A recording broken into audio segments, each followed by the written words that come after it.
Hi, welcome to today's segment of Our Ventura TV. My name is George Alger. Today we're going to be talking about 4-H in Ventura County. And with us are a number of representatives to discuss this topic. Welcome, ladies. Let's first start with a brief introduction from each of you. Adler, can you start? Hi, my name is Adler Striegel. I'm 15 years old and I go to Foothill Technology High School. Great. Hi, I'm Shelby Wright. I am 17 years old and I go to El Camino High School. Thank you. Hello, I'm Claire Boone. I'm 12 years old and my spark or passion in 4-H is dairy goats. Great. All right, ladies, now not everyone knows what 4-H is. So, Adler, let's start with you. What is 4-H? 4-H is a youth-run organization that has many different sides and means many different things to many different people. So for me, I usually focus on the public speaking, community service, and leadership sides of 4-H, but there are also different aspects that are important to other people as well. Wow, okay. Shelby?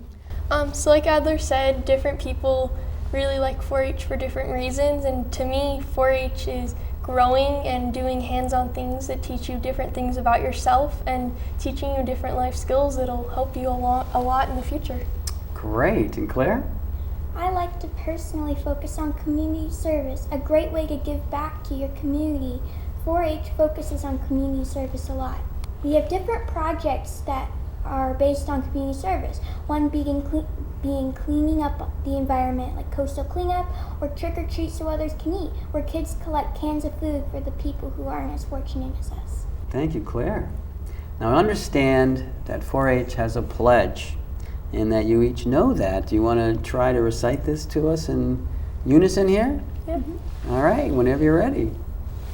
I pledge My head to clear thinking, my heart to greater loyalty, my hands to larger service, and my health to better living, for my club, my community, my country, and my world. I love it, and great job. Okay, well, let's continue this discussion on 4-H, and let's, Claire, we'll come on to you and start and go in the other direction, but can you give us an example of some of the community service projects you've been involved with? I love the coastal cleanup. I find it's really fun, and not only is it a great way to clean up and help the environment, but a great way for 4-H members to connect with each other. We also have other projects where you can send letters to militaries across the seas. It's a great way for them to feel at home. Trick or treat or for others to eat is also another one that I mentioned earlier, where kids can collect cans of food for the people that aren't as fortunate. There's many others, and some of them aren't as available in the places that we live. Oh, another one is the fire victims. Because of the fires that came through just a couple months ago, we had to create teddy bears, blankets, and gift baskets for them. Thank you, Claire. Jeez. Shelby? So one part of 4-H that I am very involved in is the Ambassador Project.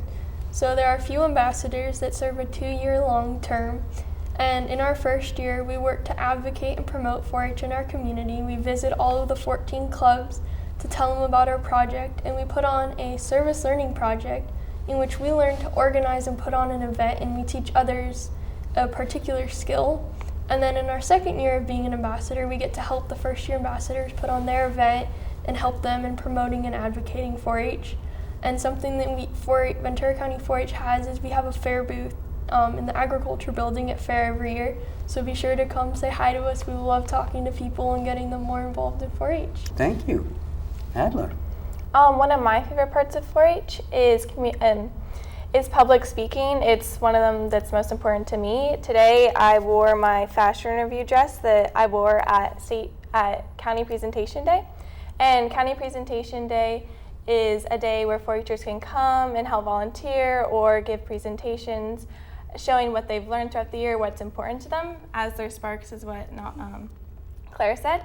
And then I made a dress for Fashion Review, which is a part of 4-H Presentation Day. And I got to present it and share how long it took me to make it. And this is one of the most important things that we do in 4-H is 4-H Presentation Day, because it teaches you really valuable public speaking skills that you can learn at school and basically in your future and your job. It's just a really important skill that is really important in 4-H. Very good.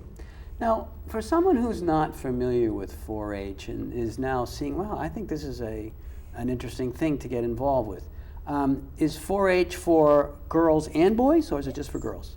It's for both, and you can start as young as 5, and then more opportunities open up to you once you turn 9, and then you can go all the way through high school. Good, and then how do you get involved? Claire? Oh, you can start with projects. Projects are a great way to get more involved. Let's say that my spark is dairy goats, so I started 4-H and joined dairy goats. And as I met people and other 4-H members, I learned about all the other things there are about 4-H, and it opened a wide variety of opportunities for me and other members. Good. And Adler, if someone wants to even just check out 4-H, okay, just to gain some kind of experience, do you have to become a member first, or is there a way to sort of just get involved but not become a member? In our club, there are ways where you can go to a meeting once or twice just to see what 4-H is like. But in order to participate in a lot of the county events that are 4-H run and for 4-H youth, you'll have to be a part of your 4-H club. However, there are certain 4-H camps that you can go to if you're not in 4-H, but generally those aren't as involved in the 4-H curriculum as other different things that you have to be enrolled as a 4-H member. Good. And Shelby or anyone, do you happen to know how many different 4-H clubs there are in Ventura County? So there are 14 clubs, and there are even 3 clubs on the military bases. They're run differently and separately from our clubs, but they do have them, and they do have some of those opportunities that we get to. But yes, we have 14 in Ventura County. Very good. And Adler, did you mention earlier that it's a youth-run organization? What does that mean? So basically, the idea of 4-H is that behind the scenes is where the adults are with the enrollment and just kind of the bureaucracy of 4-H, but in the actual 4-H program, it should be run by the kids. So there's an officer board that runs every meeting. The president will run the meeting, and then most of the work that is done in the projects and in the club is done by the youth and teen leaders and the officers. Good. Claire, how did you even hear about 4-H for the first time? Well, I was actually looking to raise goats and get a pet because I thought they were so cute, and believe me, they are. And so I met this lady who was selling dairy goats and giving away as pets. And she talked to me about 4-H.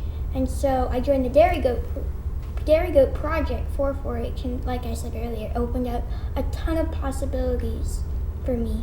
Okay, cool. Now, as I understand it, though, the animals are not part of all clubs. Is that the case? In my club, Loma Vista 4-H Club, this year we just had our first market animal project, which is usually one of the bigger parts of 4-H.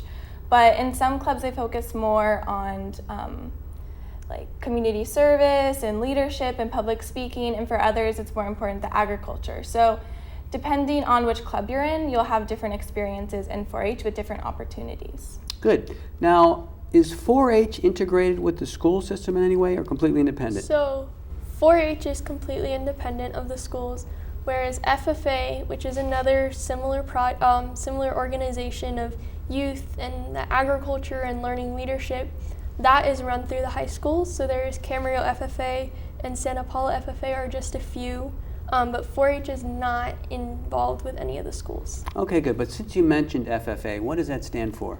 Future Farmers of America. Okay, very good. And as an independent organization, so Claire, you heard about it because you're interested in goats. Adler, how did you hear about it? I heard about 4-H because my mom was involved in 4-H when she was a child in Colorado. And it was really important to her when she was growing up, and she thought that she wanted her daughter to do it as well. And so she eventually found the Loma Vista 4-H Club in Ventura, and that's how it started. Good. And Shelby, how did you find out? So it was more that my sister loves animals, and she always wanted a horse, and we couldn't keep a horse, so the next best thing was raising pigs.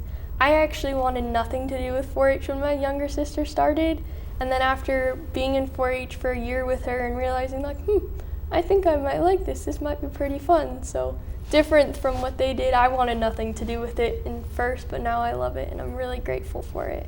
Good. And then how often do you have your meetings? I'd say once a month. Okay. Good. And you have projects throughout the year, or are they just in the summer, for example? Projects throughout the year. We have a special season, almost like sports seasons, but except without the sports, that 4-H runs through. Okay, very good. And also, if you decide to be on the officer board and run and you're a part of it, there are different officer meetings every month to prepare for the club meetings. Good. And then Claire had mentioned earlier where you get to meet members in other clubs through some of these community projects. Are there other ways that the aggregate or the group of clubs in the area get together? At fair is a big one. Oh yeah, of for course. those that do market animals. And fashion review and presentation and day are big ones to kind of a big get together and celebration of all your hard work. There are also leadership youth summits that I have been a part of in the past and have also helped run that teach kids in different sections of California. There are several throughout California that teach them leadership skills and vital 4-H skills, which kind of bring people together that may not have met otherwise. Okay, good. And do you happen to know how long 4-H has been around? 1908, I believe. Oh, And over I 100 believe years. It started in Ohio. Don't mark my words, but I want to say 1908 in Ohio, Very impressive. I think. All right, well, that's fine. Claire, you wanted to jump in here? Yes, even so, even how old 4-H may be, the memories that you make are timeless. Well said. Well, we're just about out of time here, ladies. I'm wondering if there is a summating message you'd like to convey to the viewers. Shelby? Yeah, I just hope that people watching this realize that 4-H is for everyone, that there's so many different ways to be involved in 4-H and so many different things to do, that there's something for everyone, and there's always ways to grow in different ways, and that there's just something for everyone. I think that's the most important part. Well, thank you very much to each one of you. This is George Alger signing off for this segment of Our Ventura TV. Until I meet again.